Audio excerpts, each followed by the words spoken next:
Hello साथियों, नमस्कार। कैसे हैं आप सभी लोग? उम्मीद करते हैं आप सभी लोग मस्त होंगे। मैं युगंत कुमार और आज आपको एक ऐसे टॉपिक पर हम लोग डिस्कस करेंगे जो हमारे लिए बहुत महत्वपूर्ण है। आपके कभी कभी मेंस एग्जाम में पूछा जाता है। वो टॉपिक क्या है? वो टॉपिक है एआई का क्या यूज है आपके दैनिक कार्यों में। तो एआई आजकल बहुत ज़्यादा न्यूज में है। जो लोग कॉर्पोरेट जॉब करते हैं या प्राइवेट जॉब करते हैं तो एआई के बारे में बहुत सा डिस्कशन हो रहा है कि एआई क्या कर सकता है। एआई आर्टिफिशियल इंटेलिजेंस, जिसको एक तरीके से हम कृत्रिम बुद्धिमत्ता भी बोलते हैं, इंग्लिश में एआई बोलते हैं, आर्टिफिशियल इंटेलिजेंस। तो आर्टिफिशियल इंटेलिजेंस का दैनिक कार्यों में बहुत ज़्यादा यूज हो सकता है। आप देखोगे जितनी भी टेक्नोलॉजी, नई नई टेक्नोलॉजी, हम बात करें हेल्थ में, रोबोटिक एक तरीके से एआई रोबोट्स आ रहे हैं जो एक तरीके से सर्जरी कर रहे हैं। एआई का एक तरीके से एजुकेशन में भी बहुत बड़ा रोल है कि एआई का यूज एक तरीके से एआई ट्यूटर्स बन रहा है, एआई प्रोफेसर्स बन रहा है जो एक तरीके से बच्चों को पढ़ा रहे हैं। एआई का एक तरीके से आप देखोगे रोड सेफ्टी में भी बहुत बड़ा उपयोग किया जा रहा है। इसी तरीके से आप देखोगे यूपी में विधायकों को मिलेगा आर्टिफिशियल इंटेलिजेंस का ज्ञान और विधानसभा में होगी स्पेशल ट्रेनिंग। तो उत्तर प्रदेश ने एक इनिशिएटिव लिया है कि उत्तर प्रदेश के जो विधायक हैं, जो उत्तर प्रदेश के जो एमएलएज हैं, उनको एक तरीके से एआई में ट्रेनिंग दी जाएगी। तो ये ट्रेनिंग कौन देगा, क्यों दिया जा रहा है, क्या इसका मकसद है, हम आज इस टॉपिक पर बात करेंगे। तो चलिए स्टार्ट करते हैं। तो आपको दिख भी रहा होगा कि इंट्रोडक्शन और कॉन्टेक्स्ट ये है कि यूपी में विधायकों को मिलेगा आर्टिफिशियल इंटेलिजेंस का ज्ञान। और यह ज्ञान कौन देगा? तो भैया उत्तर प्रदेश विधानसभा में जो भी एमएलए हैं उनको एआई की नॉलेज दी जाएगी कि एआई को आप कैसे यूज कर सकते हो। और इसकी जो ट्रेनिंग है वो 2 घंटे की ट्रेनिंग दी गई।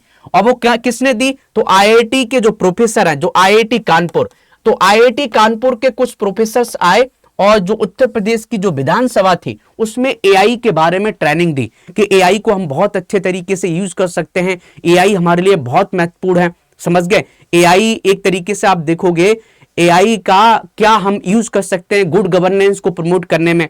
तो ये सब बातें यहां पर हुई। तो एआई का क्या यूज किया जा सकता है ये सब जानेंगे। एआई कैसे काम करती है, तो आप दिख रहा होगा कि यूपी में विधायकों को मिलेगी एआई की ट्रेनिंग। तो एआई जो काम करता है एक तरीके से जैसे हमारा दिमाग काम करता है। हमारे दिमाग में इनोवेटिव आइडियाज भी आ सकते हैं, लेकिन एआई को जितना डेटा दे दिया जाए, ये डेटा मान लेते हैं, जितना अच्छा डेटा दे दोगे उतने अच्छे वो डिसीजन लेगा, उतने अच्छे से काम करेगा। तो आप देखोगे कि एआई पर बहुत क्वेश्चन भी पूछे जब विधायकों को, जब एआई की प्रेजेंटेशन दी जा रही थी कि एआई आपके कानून बनाने में हेल्प कर सकता है, एआई आपको एक तरीके से जो बहुत से डेटा पड़ा है एक तरीके से आपके पास उनका क्रमबद्ध कर सकता है कि कौन कौन से कानून बने, कौन से कानून का क्या मकसद था। तो बहुत से लोगों ने अजीबो गरीबो क्वेश्चन भी पूछे। जो आईआईटी के जो प्रोफेसर थे, आईआईटी कानपुर के प्रोफेसर अभय सिंह जो एमएलए हैं, उन्होंने तो ये बोल दिया कि नहीं, एआई तो बहुत खराब है, एआई एक तरीके से गलत है, एआई एक तरीके से कभी कभी रास्ता गलत बता देता है। समझ गए? गूगल गलत रास्ता बता देता है। तो ऐसी भी बातें हुई। तो उनके दिमाग में जो क्वेश्चन चल रहे थे, कभी कभी बहुत से लोगों ने एआई को ये भी बताया कि एआई, एक एमएलए ने तो ये बोल दिया कि एआई हमें वोट कैसे दिलवा सकता है, ये बताओ सर। तो जो आईआईटी के प्रोफेसर थे वो हंसने लगे कि सर वो बाद की बात है कि एआई कैसे आपको वोट्स दिला सकता है, कैसे सेंटिमेंट्स पढ़ सकता है, वो सब किया जा सकता है। एक तरीके से एआई को डेटा जैसा मिलेगा वो सब कुछ इंफॉर्मेशन निकाल सकता है कि लोगों के दिमाग में क्या चल रहा है। समझ गए? जैसे मान लो हमने कोई सर्वे कराया और उस सर्वे में लोगों ने एक तरीके से अपने व्यूज रख दिए, तो उस डेटा को एनालिसिस किया जा सकता है और उस एनालिसिस पर यह बताया जा सकता है कि जो लोग हैं, जो हमारे वोटर्स हैं, वो क्या चाहते हैं। तो ये सब बातें हैं। तो अभी देखोगे कि हम ये जानेंगे कि जो अभी विधानसभा है, जो उत्तर प्रदेश की जो विधानसभा है, उसमें एआई का जो प्रशिक्षण दिया जा रहा है, तो एआई को एक तरीके से जो विधानसभा है उसमें क्या क्या इसके बेनिफिट्स हो सकते हैं, हम ये जानेंगे। ये आपके मेंस में काम आ सकता है। मेंस में ये पूछा जा सकता है कि एआई को एक तरीके से जो कानून बनाने में लॉ लेजिस्लेशन है उसमें हम कैसे यूज कर सकते हैं, ये क्वेश्चन पूछा जा सकता है। तो अभी जो हाइलाइट्स हमने बताई थी कि विधायकों के लिए एआई का प्रशिक्षण आयोजित होगा। आईआईटी कानपुर के प्रोफेसर देंगे प्रशिक्षण। तो ये प्रीलिम्स में ही पूछा जा सकता है कि बताओ उत्तर प्रदेश की विधानसभा में अभी ट्रेनिंग दी गई एआई का, बताओ कौन से यूनिवर्सिटी के या कौन से कॉलेज के कौन से इंस्टीट्यूशंस के लोगों ने दी। तो आईआईटी कानपुर के इंस्टीट्यूशंस ने एमएलएस को ट्रेनिंग दी। ये भी कि और इससे फायदा क्या होगा कि विधायी प्रक्रिया होगी अधिक पारदर्शी।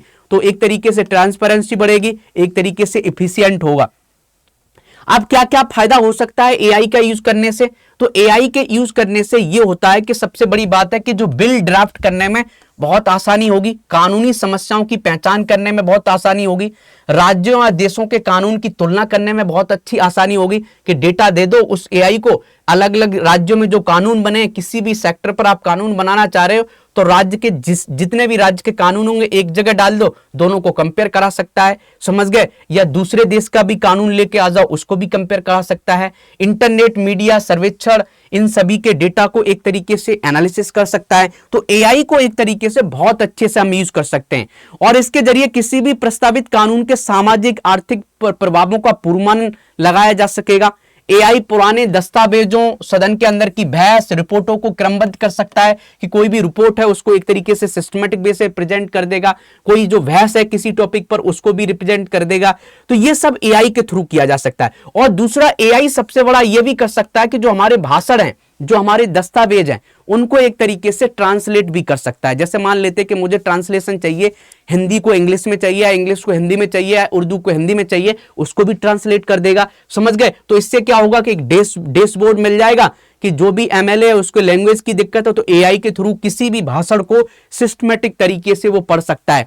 तो आपको ये समझ में आ गया होगा कि एआई का बहुत यूज है। तो यही आप जो हमने सेंटेंस बताए हैं, जो हमने आपको बातें बताई हैं, इन्हीं को आप लिख सकते हो मेंस में कि एआई एक तरीके से कानून बनाने में हेल्प कर सकता है, पुराने जो कानून है उनका कंपेयर करा सकता है, समझ गए? एक तरीके से क्रमबद्ध कर सकता है, दूसरे कानून को कंपेयर कर सकता है, विधानसभा में एआई की सहायता से लैंग्वेज ट्रांसलेशन किया जा सकता है, समझ गए? ये भी आप लिख सकते हो। विधानसभा सचिवालय की यह भी योजना है कि सदस्यों और उनके कर्मचारियों के लिए एआई से जुड़ी नियमित कार्यशाला की जाएंगी, जिससे उनको यह पता चले कि एआई को कैसे यूज किया जा सकता है।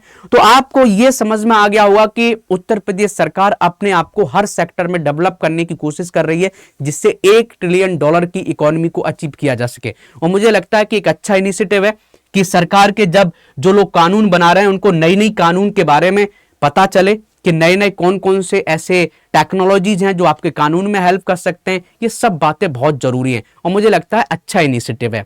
तो ये थी आज की आपकी खबर, तो आपको बहुत अच्छे से समझ में आ गया होगा। जस्ट हम एक इंफॉर्मेशन और शेयर करना चाहते हैं। स्टडी IQ पर आप कोई भी बैच खरीदना चाहते हैं तो आप मेरा कोड यूज कर सकते हैं, योगी लाइव, आपको हाईएस्ट डिस्काउंट मिलेगा। और अभी स्टडी IQ का पूरे साल का सबसे बड़ा डिस्काउंट चल रहा है। आपको कोई भी बैच खरीदना, जैसे फाउंडेशन बैच है, आप UPPCS की तैयारी करना चाहते हैं तो फाउंडेशन बैच अभी निकला है आरंभ 7.0 और ये आपको केवल 9,000 में मिल जाएगा हमारा कोड यूज करके, योगी लाइव। और इसके साथ आपको 3 साल की वैलिडिटी मिलेगी, मेंटरशिप मिलेगा, pre plus mains plus interview सब कुछ कवर किया जाएगा, प्लस इसमें 5100 MCQ आपको बैच भी मिलेगा और प्लस एक क्लब टेस्ट सीरीज भी आपको मिल रहा है। तो सब कुछ इसमें आपको एक साथ मिल रहा है, इससे बेहतर आपको ऑफर नहीं मिल सकता। और ये ऑफर की जो लास्ट डेट है वो है भाई साहब 15 अगस्त। तो आप खरीदना चाहते हैं तो 15 अगस्त से जरूर पहले खरीदे, ना तो बाद में ये ऑफर एंड हो जाएगा। यही कोर्स आपको खरीदने के लिए 9,000 की जगह आपको 16 से 17,000 रुपए देने पड़ेंगे। आप मुझसे कनेक्ट होना चाहते हैं तो ये मेरा टेलीग्राम है, आप मुझसे यहां कनेक्ट कर सकते हैं, ये इंस्टाग्राम है, ये लिंक्डइन है, तो आप मुझे यहां कनेक्ट कर सकते हैं। चलिए, ओके, थैंक यू, जय हिंद, जय भारत।